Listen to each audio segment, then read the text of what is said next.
Well, good afternoon, everyone. I'm John Wuorinen. I'm the Director of Admissions and Tuition Assistance here at Columbus Academy. Welcome to another edition of Zoom at Noon here at Columbus Academy. And as you know, these are times when the admissions office invites different people from around the school to come and chat with us. Today we have Dave Feinberg from the upper school in our computer science department, and Margaret Fowler from the middle school, coding and computer technology stuff. And we'll be talking all about coding here at Columbus Academy. First, let me give you a couple of plugs for upcoming Zooms at noon. Next week, you'll want to tune in for sure.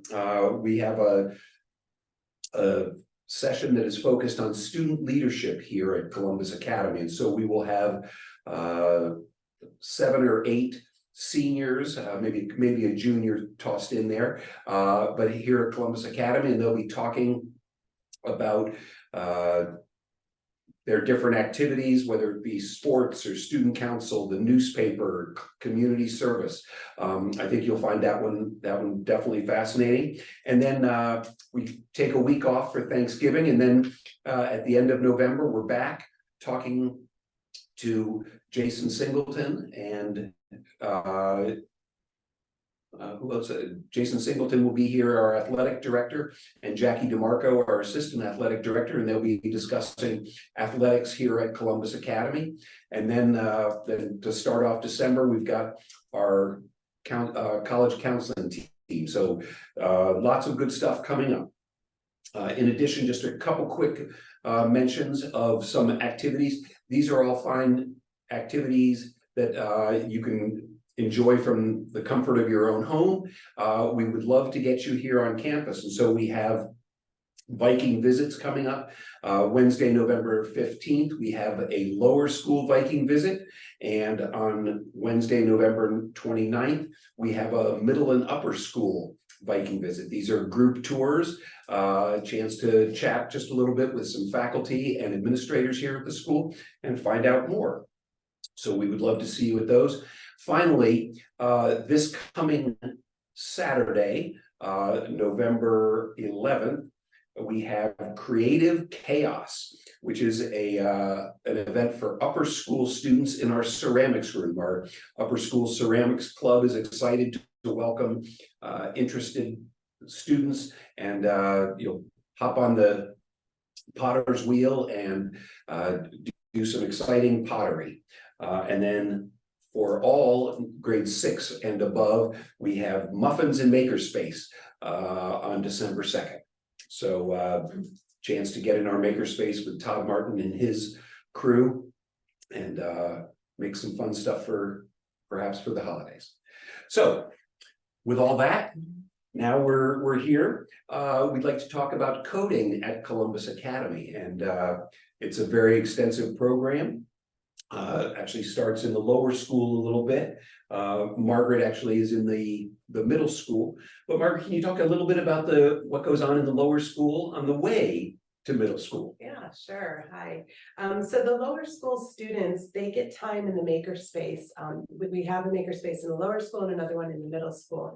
So in the lower school, they're there once per rotation when they're in 1st through 3rd grades, and then twice per rotation in 4th and 5th grades.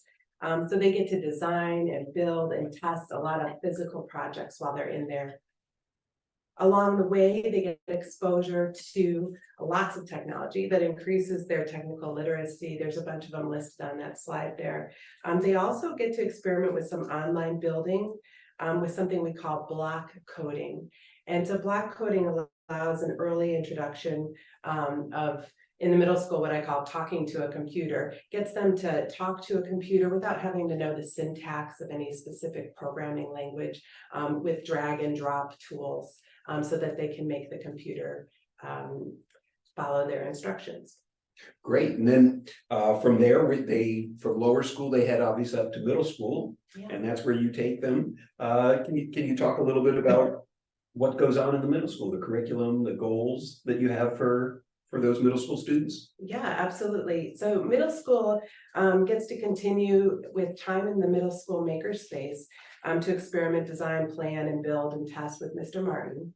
But in addition to that, we add a new track that's computational thinking, or computer science concepts for middle schoolers.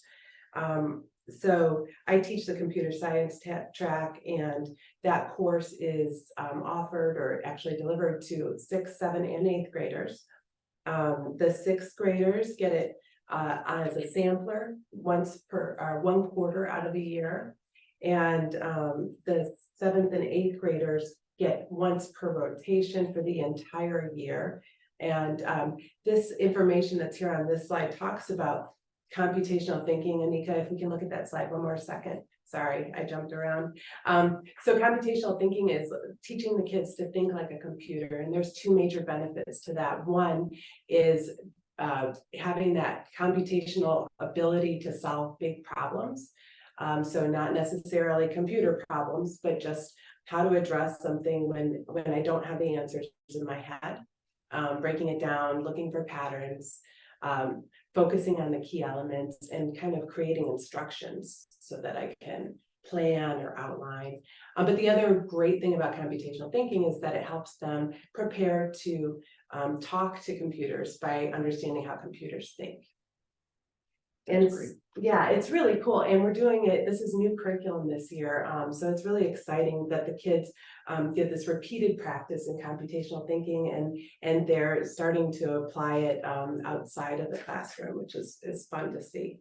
That's great. How do you make it accessible to all? I mean, there's kids who had lots of experience, and then there are kids who are just coming to coding. You know, can you talk a little bit about that? Yeah, absolutely. And I thought that like I said, I'm seeing all 6th, 7th, and 8th graders.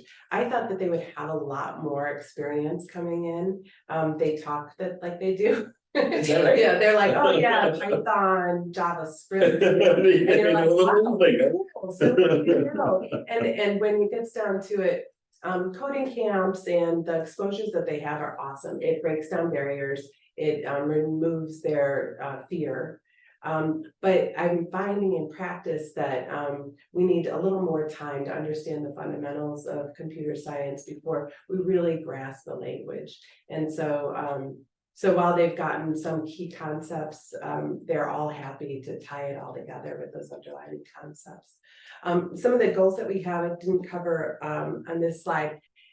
Really what we're trying to do with this new curricula in the middle school is allow the upper school and Dave's team to address more advanced topics. So kids who are want to dig deeper in computer science will have all the fundamentals ideally in middle school. Everyone will have it, and they'll get to decide, do I want to do more of computer science, and then move in with Dave and his team to dig deeper into those languages. That's great.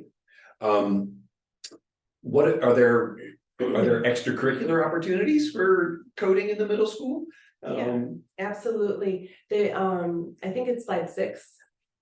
Anika, thank you so much. Did I skip one? Yeah, a little bit. It was just about some of the misconceptions that we that we go back and we'll get there. But the middle school robotics club is allowing us to work with those kids who want to dig deeper in middle school, go beyond what we're doing in the classroom, and pull together those maker space and the computer science skills so that they're designing, building, coding, and testing solutions to problems in a physical way. Do they do competitions? Do they meet during school? What are the logistics of that robotics club look like? So robotics club is one of the 3 clubs that we have in the middle school. They're extracurricular, so they're after school. Math club, environmental, and robotics are the 3. And the robotics club meets on Tuesdays. We meet about 10 sessions in the fall, and then we have a second whole session in the spring because kids want to participate in so many things at this school that they have to sometimes make choices. Sure. So for spring and fall sports, we have 2 separate sessions of the club. Competition is all in school. We don't go out of the school right now to compete, which keeps it really fun. That's great. That's great. So let's go. Can we go back to the that's the slide that we missed? So that was, that's one of the challenges that I wanted to talk about is, believe it or not every middle school student is interested in computer science. It's great. You got to get me. And it's not a traditional core class where many of our students are excellent students. They really have always focused on, the English, math, and science. Others are just really nervous to try computer science or coding. Or they don't see how it's going to apply to their life in the future. So we do a lot in the middle school to kind of encourage kids to experiment with it. And that means breaking down some of the misconceptions about computer science. There's this belief that that programmers just sit in a room by themselves and type away mysteriously and create things. Since I have decades of experience in software and web development, I'm able to bring them real life experiences, teamwork, peer review, continual improvement, lots of things that really appeal to them. Creativity, I assume. Lots of creativity, right? Yeah. And so we break down those misconceptions. We do a lot of communicating in the class.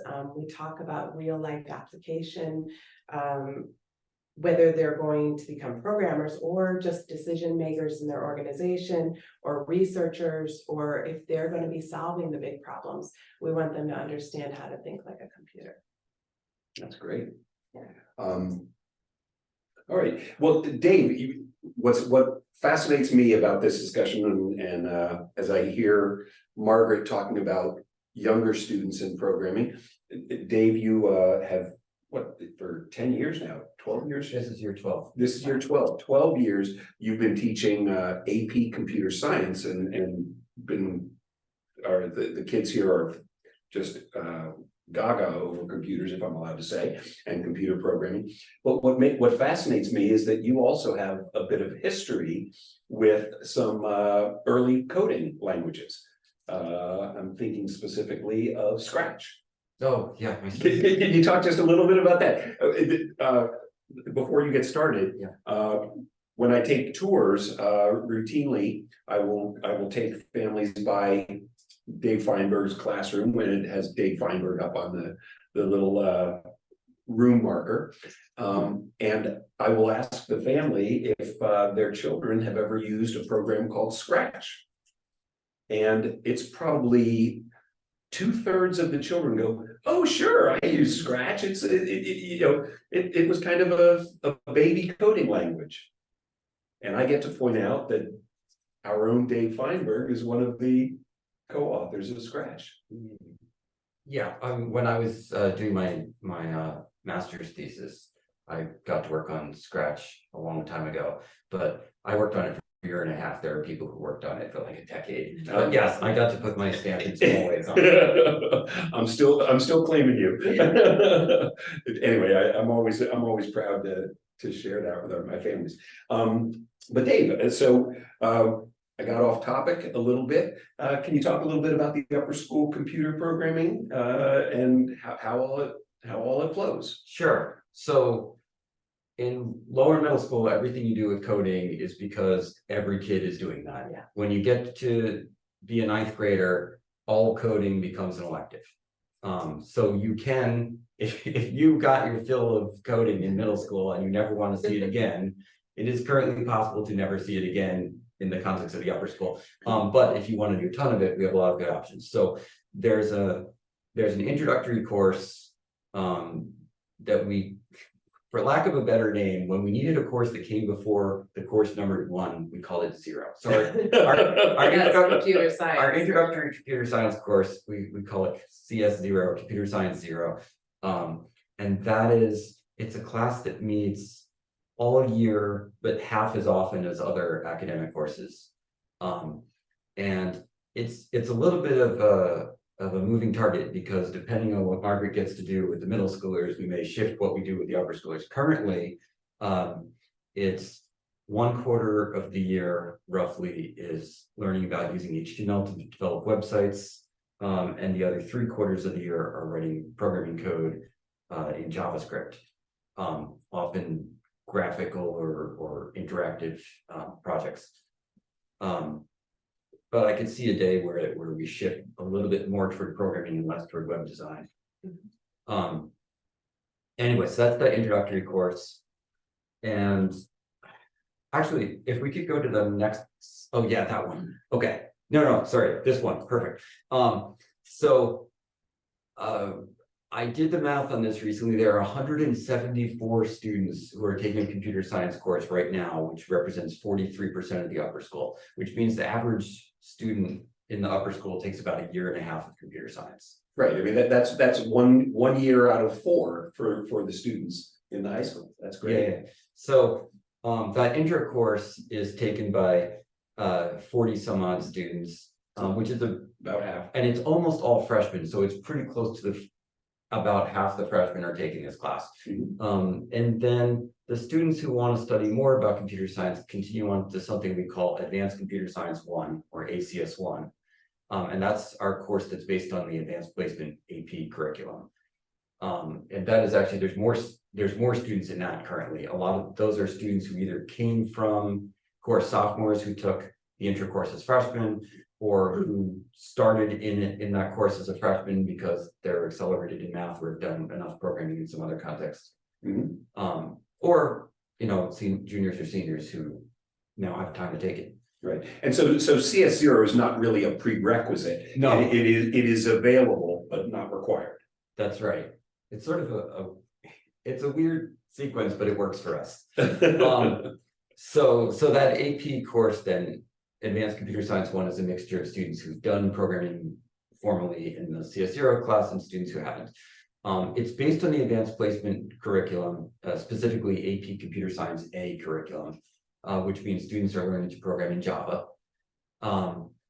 It's technically, in our current structure, they would take the AP exam the following year, but they're learning the vast majority of the content in that year. And I should say, by the way, there are 3 of us who currently teach computer science in the upper school. So I'm speaking for them also here. Okay, so in that course, actually, oh yeah, that's true. I could use these slides. Good, let's use these slides. Okay, so this is the screen about the introductory computer science course, which I mentioned some stuff about. I think we can move to the next slide. This is the screen where I have an example of what we're talking about when we say you make web pages in HTML. It means you're typing into the computer something that looks like the HTML code you see on the left, and your web browser is showing something like what you see on the right. And like Dave said, since we're now doing this in the middle school, we're hoping to kind of eliminate their need to cover it again so they can get into deeper topics. Yeah, right, exactly. Okay, so let's go to the next slide then. So here's some pictures and notes about this AP Computer Science A course. And we actually, so it's in Java. We start by writing programs that direct this little robot around some world. So you can see there's a clock that says 12:53, and there's a little yellow dot in that. That yellow dot is the robot. And so you can you can tell it, I want to move, and it takes 1 step forward. You can say, I want to turn left, it turns left 90 degrees. If you want to turn right, and we don't have a command for that, so now you got to teach the robot to turn right using only, I could turn left 3 times to turn right, and I can define that instruction. And if I want to back up, okay, I could do that as long as I turn left twice, move forward once, turn left twice. And those are sort of our first programs of the year. And then we very quickly work up to some very sophisticated programs. That picture that you see at the bottom is something called a sand lab, where we do near the end of the year when we're working with 2-dimensional arrays, where it's a painting program that the students write, but what you're painting with, instead of just pixels of colors, you're painting with particles. So you'll paint sand, and then you'll see that those sand particles trickle down on the screen. You'll paint water, and you'll see them sort of pool up at the bottom. And then the students, for extra credit, start adding their own things, like what if I had fire, and it's usually fire. Ice, steam, I don't know, metal, rusting, plants growing. Yes, there's a zoom in where you can see this stuff that we use for the first month or so of the course, where students are directing this robot to move and turn. All right, so then the kids who finished that course can take this next course that we call Honors Computer Science 2. And it more or less follows an AP curriculum that isn't actually tested by the College Board anymore. It was the old HCSAB. Or it's CSAB. But also Science AB test. yes, it's actually the AP exam I took when I was in high school. But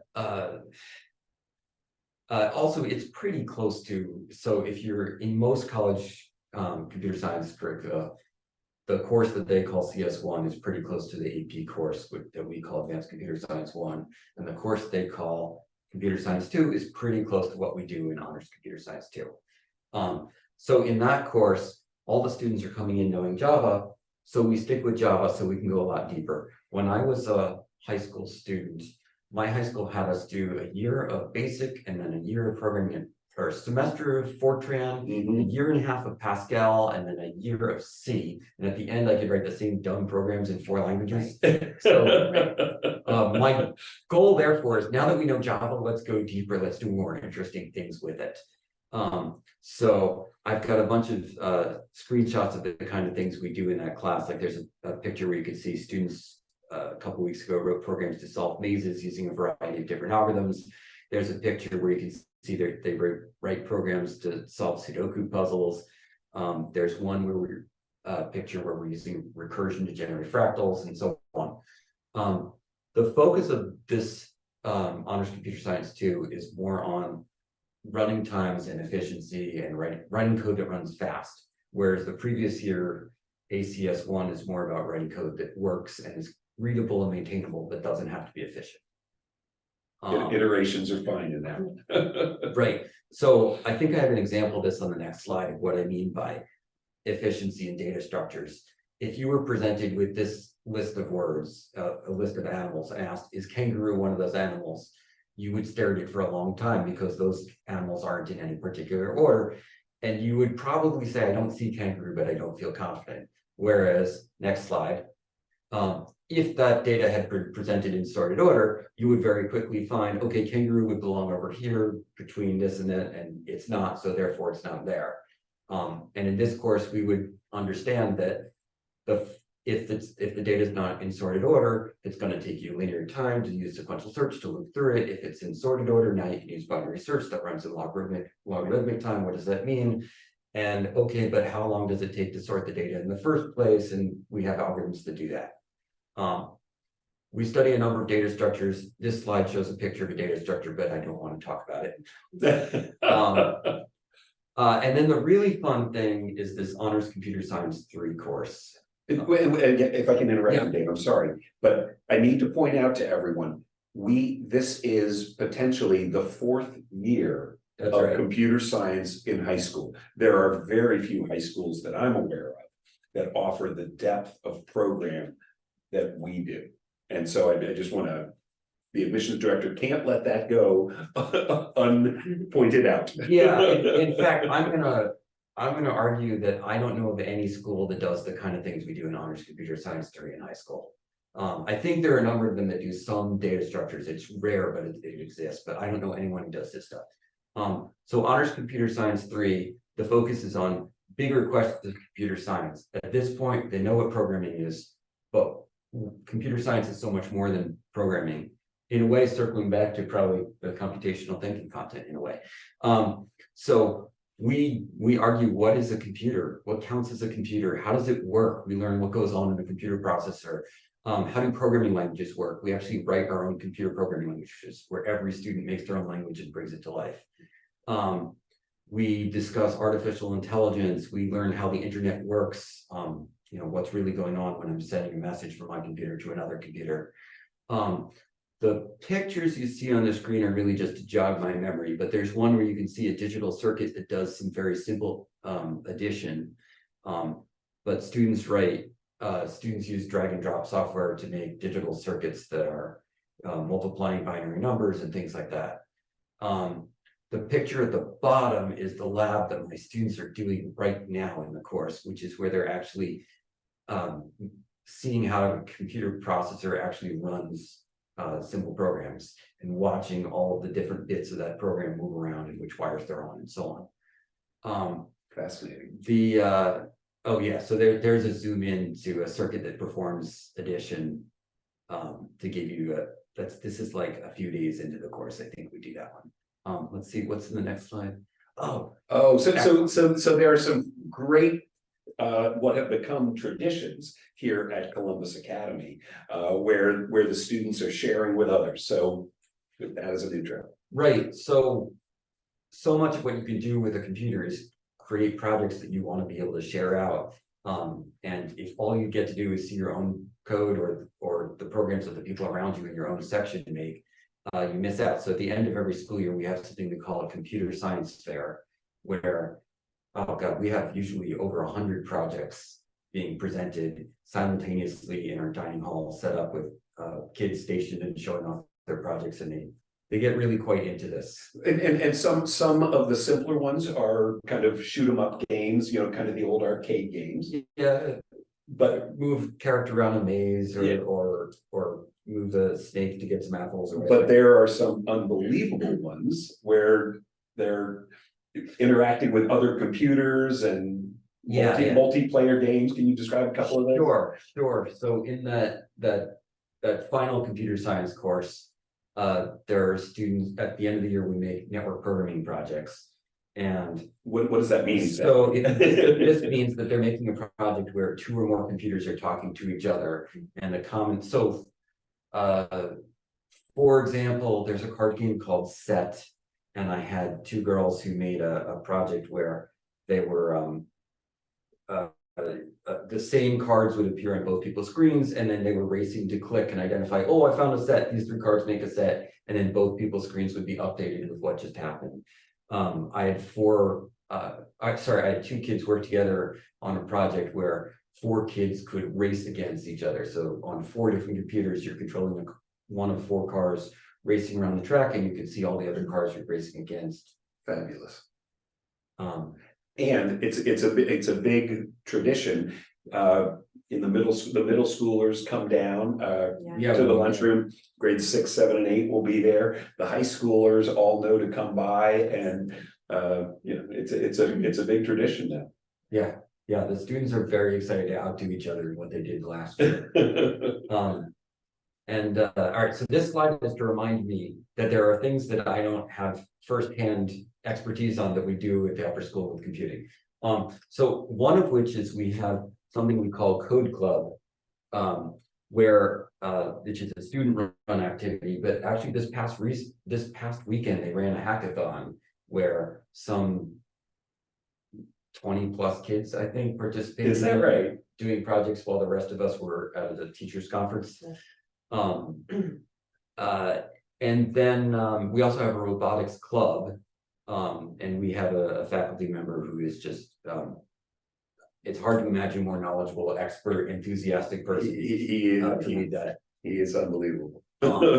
And so he also teaches elective courses that seniors take in robotics and electronics. And so a lot of the students who take computer science will also try out those courses too. And then how about the bot competition? Can you talk to us about the bot competition, Dave? This is my favorite thing. This is so fun.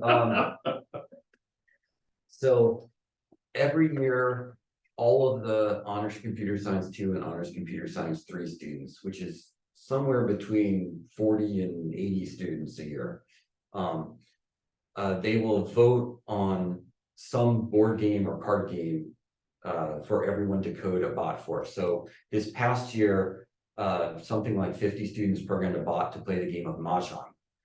How they voted on Mahjong, I don't know. Because I don't think many of them were familiar with Mahjong at all. I know nothing about it. But they've done Uno, We've done Battleship, Parcheesi, Clue, Risk, Stratego. I don't know, several others. So anyway, so we've got these games that are somewhat popular, and So the students spend a while trying to program their particular bot and do their testing, and then we'll have a contest in the classroom where we get to watch them play each other. The kids are just screaming and rooting for their bots, and eating popcorn or what have you. And then eventually we'll hold the finals in the dining hall where everyone can see it on the big screen. And so it's after lunch in the spring, And and it is a hoot.